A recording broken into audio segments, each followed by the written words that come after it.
తాకట్లో ఉన్న మీ బంగారాన్ని విడిపించి ఆ రోజు ఆన్లైన్ రేటుకి కొంటాం. Sharma gold company. Welcome to Suman TV. ధర్మస్థలిలో గడిచిన 4 రోజులుగా వరుసగా తవ్వకాలు జరుగుతున్నాయి. మొత్తం ఇవాల్టి వరకు 9 స్పాట్లను తవ్వారు. ఎక్కడా పెద్దగా ఆధారాలు కనిపించినట్టుగా సమాచారం అందట్లేదు. కేవలం 6వ స్పాటు 7వ స్పాట్ దగ్గర 2 పుర్రెలు ఒక 30 ఎముకలు దొరికినట్టుగా అన్అఫీషియల్ ఇన్ఫర్మేషన్ అయితే బయటకు వచ్చింది. అయితే ఈ తవ్వకాలు జరుగుతున్న ప్రాంతాల్లో ఇప్పటికీ సెక్యూరిటీ సిబ్బందిని అలాగే ఉంచారు సిట్. అలాగే అక్కడ తవ్విన ప్లేస్ని మళ్ళీ వెంటనే పూర్తి చేస్తున్నారు. ఆ తవ్విన ప్లేస్లో కొన్ని కవర్స్లో కొన్ని శాంపిల్స్ మాదిరిగా మట్టిని తీసుకెళ్తున్నారు. అసలు ఇటువంటి మాస్ బరియర్ కేసులు కానీ, ఇటువంటి ఒకే చోట జరిగిన కొన్ని వరుస హత్యల కేసులు కానీ, ఇటువంటి కేసుల్లో విచారణ ఎలా జరుగుతుంది, పూడ్చిపెట్టిన శవాలు ఉన్న చోట కేసు విచారణలో ఎటువంటి శాంపిల్స్ని సేకరిస్తారు, ఆ శాంపిల్స్ మొత్తం కేసుని ఎలా ప్రభావితం చేస్తాయి, ఇటువంటి సందేహాలు చాలా ఉన్నాయి. పోలీస్ ఇన్వెస్టిగేషన్ పైన ముఖ్యంగా ఎవరైతే ప్రణబ్ మహంతి ఉన్నారో అడిషనల్ డీజీ ఈ కేసుకి సిట్కి ఇన్ఛార్జ్గా ఉన్నారు, సిట్ అధికారిగా ఉన్నారు. అడిషనల్ ఎవరైతే ఈ ప్రణబ్ మహంతి ఎవరో కాదు, గతంలో మన తెలుగు రాష్ట్రాలకి ఉమ్మడి రాష్ట్రానికి డీజీపీగా పనిచేసిన ఏకే మహంతి కొడుకు. అయితే ఇంతకీ ఈ ఇన్వెస్టిగేషన్ ప్రాసెస్ ఎలా ఉంటుంది, ఎలా జరుగుతుంది, తవ్వకాల ప్రక్రియ ఎలా ఉంటుంది, ఎఫ్ఎస్ఎల్కి శాంపిల్స్ ఎలా తీసుకుంటారు, ఈ అంశాలన్నింటినీ మనతో చర్చించడానికి ఎక్స్ పోలీస్ ఆఫీసర్, ఇన్వెస్టిగేషన్లో ఎక్స్పర్ట్ రెడ్డన్న మనకు లైవ్లో అందుబాటులో ఉన్నారు. రెడ్డన్న నమస్కారం సార్. నమస్కారం. మాకు పెద్ద డౌట్ ఏంటంటే ఈ 4 రోజులుగా మన మాస్ బరియర్ కేసుని ధర్మస్థలం నుంచి రెగ్యులర్గా లైవ్లో కవర్ చేస్తున్నాం. సార్, ఈ కేసు ఇన్వెస్టిగేషన్, ఇటువంటి హత్యల కేసు ఇన్వెస్టిగేషన్ ఎలా మొదలు పెడతారు? ఫస్టే తవ్వకాల వైపు ఎందుకు వచ్చారు? ఒకటేమిటంటే ఆయన అంటే వన్ ఆఫ్ ది అక్యూజ్డ్ అనే అనొచ్చు. ఎందుకంటే ఆయన ఎంతగా ఆయనే అంటే ఈ విధంగా జరిగింది 20 ఏళ్ల క్రితం 19 ఏళ్ల క్రితం ఈ విధంగా ఫలానా వ్యక్తులు నా దగ్గరకు వచ్చి సవాల్ని ఇస్తే నేను పూడ్చిపెట్టాను, అదంతా తప్పని తెలుసుకొని ఇవాళ మీకు కంప్లైంట్ ఇస్తున్నాను అని చెప్పి ఒక పుర్రెని ఎముకల్ని తీసుకొని వచ్చి ఎవిడెన్షియల్ గా అడ్వకేట్లను తీసుకొని వచ్చి నేను స్పాట్లు చూపిస్తానని చెప్పి కంప్లైంట్ ఇచ్చిన తర్వాత ఎఫ్ఐఆర్ కట్టారు. ఎఫ్ఐఆర్ కట్టిన తర్వాత ఆయన కొన్ని ప్లేసెస్ ని చూపించాడు. చూపించినప్పుడు అది ఎఫ్ఐఆర్ కట్టిన తర్వాత తవ్వి అక్కడ ఈ మట్టి ఉందా, ఎముకలు ఉన్నాయా. ఇప్పుడు ఏమిటంటే నేచర్ చాలా గొప్పది, అన్నిటికంటే గొప్పది నేచర్ లో అన్ని కలిసిపోతాయి, అన్ని మిళితమైపోతాయి.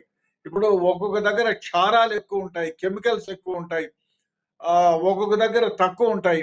సో ఆ కెమికలైజ్డ్ ఉండి క్షారాలు ఎక్కువగా ఉంటే ఎముకల్ని కూడా తినేస్తుంది భూమి. సో అటువంటి ప్రదేశాల్లో ఒకవేళ పూడ్చాను అని చెప్తే, ఆయన కరెక్ట్ గా ఇదే స్పాట్ అని చెప్తే దానికి మనం కరెక్ట్ గా చెప్పలేము. అంటే ఆ ల్యాండ్ లో ఉన్న లవణాలు క్షారాలు ఏమైతే ఉన్నాయో, కెమికల్స్ ఏమైతే ఉన్నాయో అది ఎముకల్ని ప్రభావితం చేస్తాయి. సో కొన్ని 16 ఏళ్లలోనే ఏం లేకుండా తినేస్తుంది. మాస్ అయితే వితిన్ 4 to 5 years లో మొత్తం లేకుండా పోతుంది, ఎముకలు అయితే మిగులుతాయి. కొన్నిసార్లు కొన్ని దగ్గర 100 ఏళ్ల వరకు కూడా ఎముకలు దొరుకుతూనే ఉంటాయి. సో ఆ భూమి యొక్క పరిస్థితిని బట్టి మనకి అవి ప్రెషర్ అయి ఉంటాయి. ఇప్పుడు ఒక దగ్గర తవ్వకాలు జరుపుతాడు, అక్కడ ఏమీ లేదని మనం అనుకుంటాం, కానీ ఆ మట్టి శాంపిల్స్ కలెక్ట్ చేసి ఎఫ్ఎస్ఎల్ కి పంపిస్తే దాంట్లో ఎముకల మిళితమైపోయినటువంటి పొడి ఏమైతే ఉందో అది దొరుకుతుంది. అది దొరికితే ఒకవేళ అక్కడ బూడ్చే ఉండి ఆ రసాయన కెమికల్స్ ఏమైనా నాశనం అయిపోయి ఉంటే, భూమిలో కలిసిపోయి ఉంటే, ఆ మట్టిలో వాళ్ళు ఎఫ్ఎస్ఎల్ వాళ్ళు చూస్తే దాంట్లో మనకి అవశేషాలు దొరుకుతాయి. ఇక్కడ పర్టికులర్గా కూడా జరపచ్చు సార్. ఇక్కడ పర్టికులర్గా ఒక నదీ పరివాహక ప్రాంతం, నేత్రావతి నదీ పరివాహక ప్రాంతంలో 8 స్పాట్లు చూపించాడు సార్ ఆయన, మొత్తం 8 స్పాట్లు. ఆ నేత్రావతి నదీ పరివాహక ప్రాంతంలో ఉన్న 6వ స్పాట్ కూడా అక్కడే ఉంది. అక్కడ 2 పుర్రెలు దొరికాయి, ఒక 30 ఎముకలు దొరికినట్టుగా సమాచారం ఉంది. సో అవి కుల్లకుండా ఉండి మిగతా చోట్ల కులిపోయినాయి అంటే ఎముకలు కూడా మెల్ట్ అయిపోయినాయి అనుకోవచ్చా మట్టిలో? There is every possibility. ఎందుకంటే ఇప్పుడు మీరు చూడండి, ఇప్పుడు ఇక్కడ మట్టి సున్నం మట్టి ఎక్కువ ఉంటుంది అనుకో, దానికి పక్కనే భూమి ఒక 25 అడుగుల దూరంలోనే మంచి మట్టి ఉంటుంది. ఇప్పుడు మీరు అంతెందుకు బావి తవ్వుతారు, బోర్ వేస్తారు, ఒక దాంట్లో నీళ్లు పడతాయి, ఒక దాంట్లో పడవు, అంతా పక్క పక్కనే ఉంటుంది. సో అదే విధంగా మట్టి ఆ ఆ ప్రదేశంలో కెమికలైజ్డ్ ఏమైతే ఉన్నాయి, ఇప్పుడు ఇక్కడ సున్నం ఉంటుంది, ఒక 10 గజాల దూరం పోయి ఒక 20-30 గజాల దూరం తర్వాత సున్నం లేకుండా పోతుంది. ఆ విధంగా మట్టి జనరల్ గా 90-80% అదే ఉండొచ్చు. కానీ ఒక దగ్గర ఇప్పుడు కొన్ని చెట్లు ఉంటాయి, అడవిలో చెట్లు అన్ని పడిపోయి ఉంటాయి, దాని ద్వారా కొన్ని కెమికల్స్ ఉంటాయి. ఆ విధంగా కూడా కొన్ని ప్రదేశాల్లో ఎముకలు ఉండొచ్చు, కొన్ని ప్రదేశాల్లో మొత్తం కరిగిపోవచ్చు. సో కాబట్టి మనము unless it is clearly examined in FSL, వాళ్ళు ఎగ్జామిన్ చేసి ఇవి ఏమీ లేవని చెప్తే అప్పుడు ఆ విధంగా, లేదు ఉన్నాయంటే ఉన్నాయి. సో ఆ విధంగా మనం గుర్తించవచ్చు. అంటే ఇక్కడ ఈ తవ్వకం జరిగిన ప్రతి చోట, అంటే 1 నుంచి 8 వరకు కావచ్చు, ఇవాళ జరుగుతున్న 9, 10 కావచ్చు, ప్రతి చోట ఈ మట్టి శాంపిల్స్ తీసుకుంటున్నారు అనుకోవచ్చా సార్? శాంపిల్స్ పరిశీలిస్తారు కదా వాళ్ళు, ఎందుకంటే ఎవిడెన్షియల్ ఫ్యాక్ట్, రేపొద్దున్నే నేను చెప్పిన తోటి తవ్వలేదు అంటారని. దాన్ని ఇట్లాంటి కేసుల్లో ఎప్పుడు కూడా ఒక ఎగ్జిక్యూటివ్ మ్యాజిస్ట్రేట్ ని పెట్టుకుంటారు. ఆ ఎగ్జిక్యూటివ్ మ్యాజిస్ట్రేట్ కి 2 విట్నెసెస్ గవర్నమెంట్ ఎంప్లాయీస్ ని పెట్టుకుంటారు. తో పంచనామా రాస్తారు. It will be recorded, videograph చేస్తారు. వీడియోగ్రాఫ్ చేసి ఆ శాంపిల్స్ కలెక్ట్ చేసినవి కూడా సీల్ చేసి ఆ విట్నెసెస్ వాళ్ళ దగ్గర కూడా సంతకాలు పెట్టించుకొని FSL కి పంపిస్తారు. సో FSL కి పంపించి వచ్చిన తర్వాత 1వ శాంపుల్ ఫలానా, అది కూడా ప్రిజర్వ్ చేస్తారు. ఇప్పుడు మీరు ఏదో తవ్వేసిపోయినారో, అది అన్ని ఒకటే రకం అయిపోయింది, ఎక్కడ తవ్వామో తెలుసుకోకుండా పోతుంది. కాబట్టి ఆ తవ్విన ప్రదేశాన్ని ప్రిజర్వ్ చేస్తారు. ఒక బోర్డు లాంటిది పెట్టి exhumated on so and so time at so and so date before LRB 1, 2 అంటే ఫలానా వాళ్ళ ముందు అది చేసామని వీడియోగ్రాఫ్ చేస్తారు ఆ ప్రదేశాన్ని. దాన్ని ఒకవేళ కెమికల్లో అనాలిసిస్ లో వచ్చింది అనుకో, ఏమైనా పుర్రెలు ఉన్నాయి, లేకపోతే ఫలానా వ్యక్తి DNA సరిపోతుంది అన్నారు అనుకో, అప్పుడు కష్టం కదా. సో అందుకని ఆ ప్రదేశాన్ని కూడా ప్రిజర్వ్ చేస్తారు. ఈ వీడియోగ్రాఫ్ చేసింది సీల్ చేస్తారు. చెప్పండి సార్. సాధారణంగా ఇటువంటి మర్డర్స్ జరుగుతాయి కదా సార్, ఈ మర్డర్ జరిగే ప్లేసెస్లో హంతకుల మెంటాలిటీ ఎలా ఉంటుంది సార్? అంటే ఇతను చెప్తున్నాడు నేనే పాతి పెట్టానని. మర్డర్ జరిగిన చోట సాధారణంగా సార్ పాతి పెడతారా, ఎక్కువగా కాల్ చేస్తారు కదా సార్? ఇక్కడ ఎందుకు పాతి పెట్టారనుకోవచ్చు మనం? ఒకటి, బేఫికర్గా ఉండే దగ్గర మనం ఎవడు చూడలే, అడవి ఏం లేదు. చాలా సందర్భాల్లో చాలా మర్డర్ కేసెస్లో, నేను ఎగ్జిక్యూట్ చేసిన కేసెస్లో కూడా, నేను 1982లో అనంతపూర్ జిల్లాలో ఒక దగ్గర చంపేసి ఫారెస్ట్ లో పడేసి వచ్చినారు. ఇక్కడ ఎవరు వస్తారు, పందులు అవి ఇవి రాబందువులు తినేస్తాయి అని చెప్పి పడేసి వచ్చినారు. అది మ్యాన్ మిస్సింగ్ కేసు కట్టి ఎక్కడెక్కడో వెతికి ఏమి చేస్తే చివరికి ఒక చిన్న ఎవిడెన్స్ దొరికి వాడిని ఇంట్రాగేట్ చేస్తే, సార్ ఎస్ నేనే చంపానండి, ఫలానా దగ్గర పడేసి వచ్చాం, నేను ఫలానా ఆమె ముందరనే చంపేశాను, పడేసి వచ్చాం. అప్పటికి 4 నెలలు అయింది. సో ఇంకేం దొరకదు డెడ్ బాడీ అని వాడిని తీసుకెళ్తే కరెక్ట్ గా అక్కడే ఉంది, పీట్రిఫై అయిపోయింది. ఏ పట్టుకుంటే అది ఊడొస్తుంది, మొత్తం పైన ఉంది కాబట్టి. భూమిలో అంటే అసలు ఏమి ఉండేది కాదు, ఫ్లష్ ఏమి ఉండేది కాదు, మిగతా బోన్స్ ఉండేవి. సో బయట కాబట్టి పీట్రిఫై అయిపోయింది. అదంతా కూడా సంచుల్లోకి తీసుకొని వచ్చి అప్పుడు దాన్ని ఎగ్జామిన్ చేసి తర్వాత FSL కి పంపించినాం. వాడి దగ్గర ఫింగర్ ప్రింట్స్ అవి కలెక్ట్ చేసాం.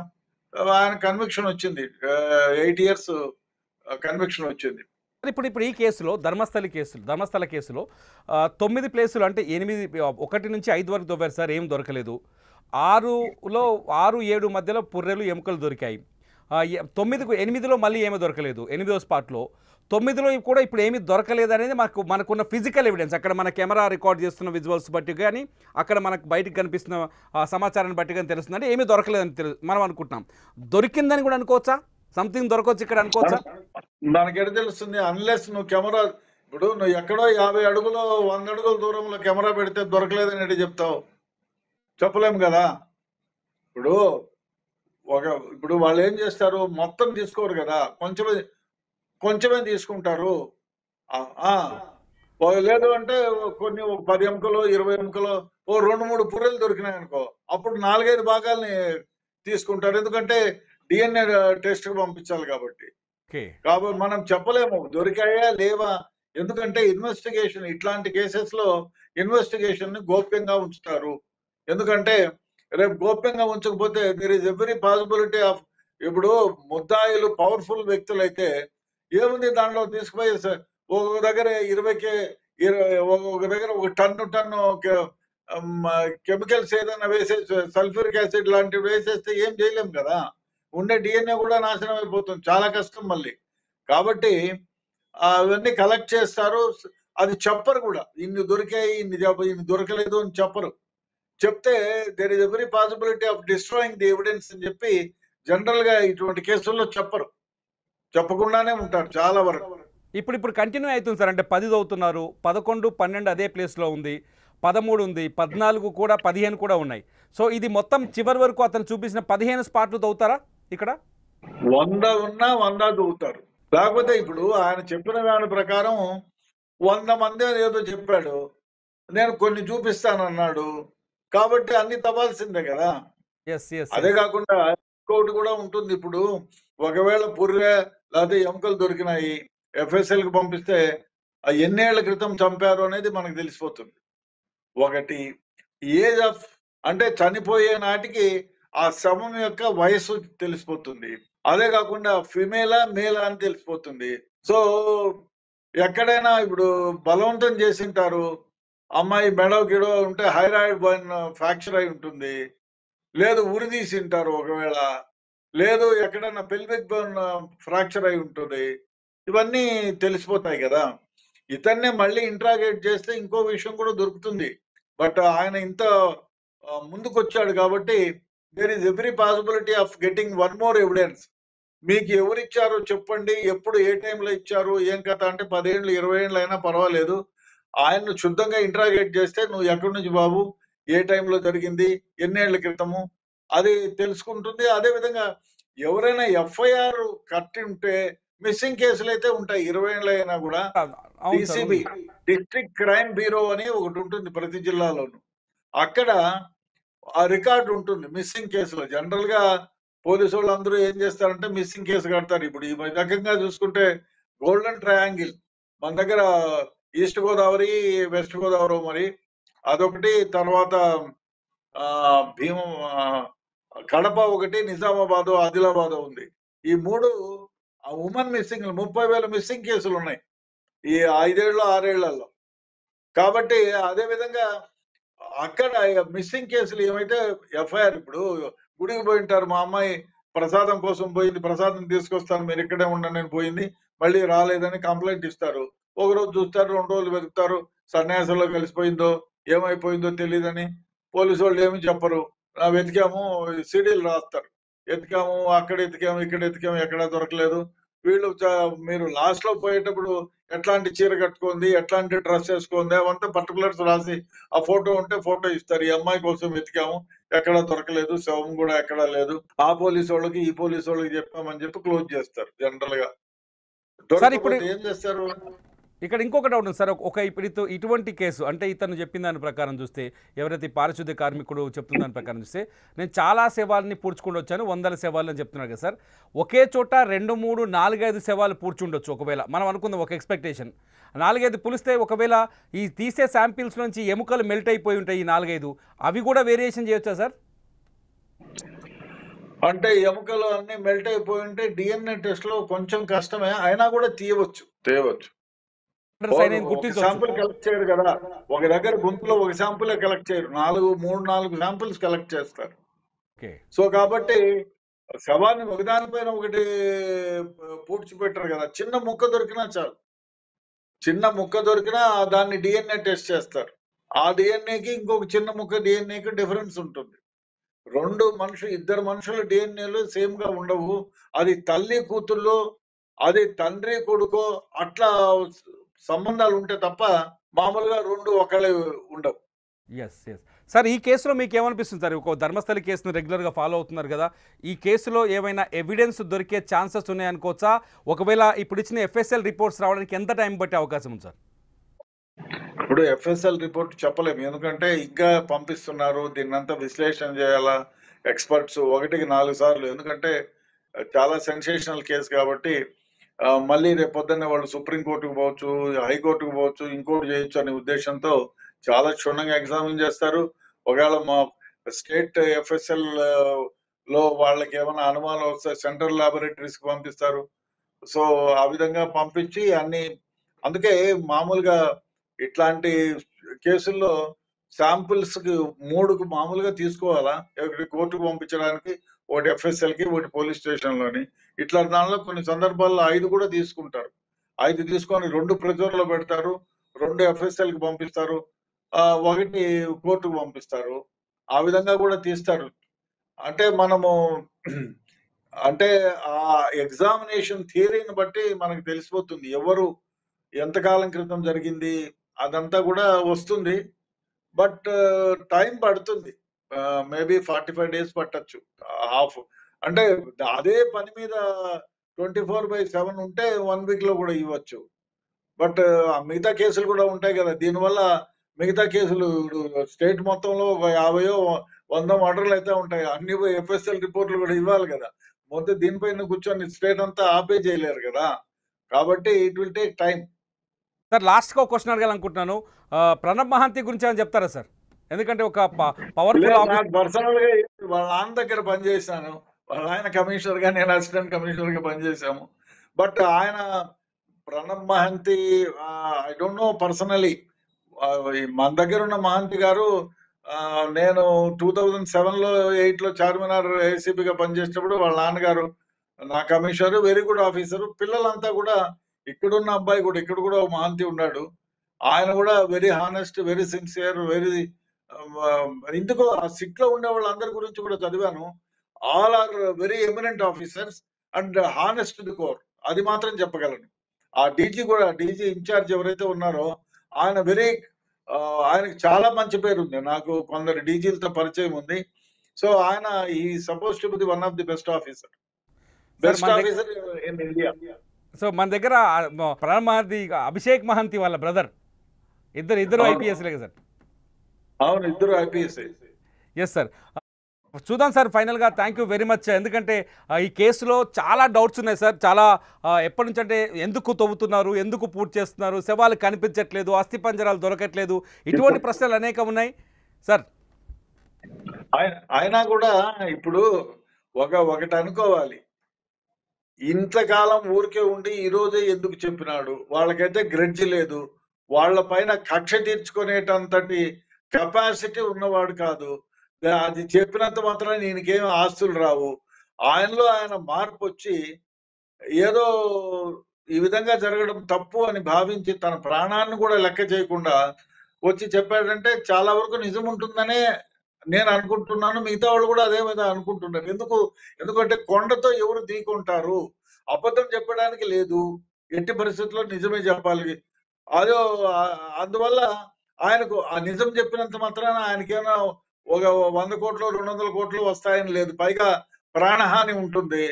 కాబట్టి ఆయన మనక్షాక్షికి లోబడి ఈ విధంగా ముందు కంప్లైంట్ ఇచ్చాడు. అందులో కొండను ఢీకొన్నట్టు, ఆయన పవర్ఫుల్ మ్యాన్. ఆ రోజు ఎముకలు కూడా పట్టుకొచ్చాడు కొన్ని బ్యాగ్ లో. అవునవును, అవి కూడా ఎఫ్ఎస్ఎల్ కి పంపించారు, సీజ్ చేశారు, ఎఫ్ఎస్ఎల్ కి పంపించారు.